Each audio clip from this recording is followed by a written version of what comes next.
महिलाएं एक बात ध्यान रखेंगी तो नहीं होगी कोई अनहोनी। पुराने समय से ही विशेष रूप से महिलाओं के लिए कई तरह के नियम और परंपराएं बनाई गई हैं, जिनका पालन करना स्त्रियों के लिए अनिवार्य किया गया है। इन नियमों के पीछे स्त्रियों की सुरक्षा मुख्य उद्देश्य बताया गया है। स्त्रियों को ही घर परिवार का मान सम्मान का प्रतीक माना जाता है। यदि किसी भी कारण से स्त्री के मान सम्मान या प्रतिष्ठा पर कोई सवाल उठता है तो उससे पूरे परिवार को परेशानियों का सामना करना पड़ता है। इसी वजह से स्त्रियों के संबंध में कई नियम बनाए गए। आचार्य चाणक्य ने भी एक नियम बताया जो आज भी महिलाओं की सुरक्षा बहुत जरूरी है।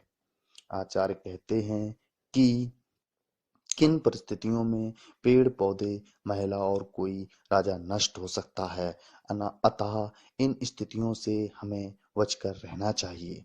आचार्य कहते हैं कि जो वृक्ष पेड़ पौधे किसी नदी के किनारे पर लगे होते हैं उन पर हमेशा संकट रहता है। नदी में जब भी बाढ़ आएगी पेड़ पौधों को बहाकर ले जाएगी, अतः हमें भी ऐसी स्थितियों से बचना चाहिए जहां इस प्रकार की मुसीबत आ सकती है।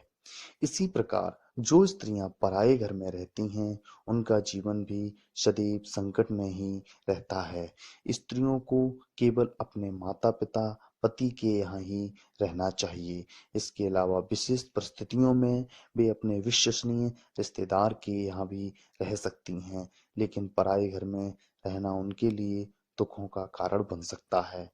ऐसी स्थितियों में महिलाओं की सुरक्षा पर संदेह बना रहता है।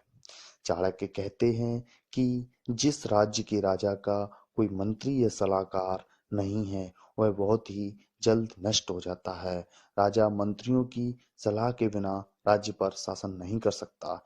इस नीति के अनुसार नदी किनारे लगे हुए पेड़ पौधों दूसरे के घर में रहने वाली महिला और जिस राज्य में मंत्री ना हो उसका राजा बहुत जल्द नष्ट हो जाते हैं, समाप्त हो जाते हैं।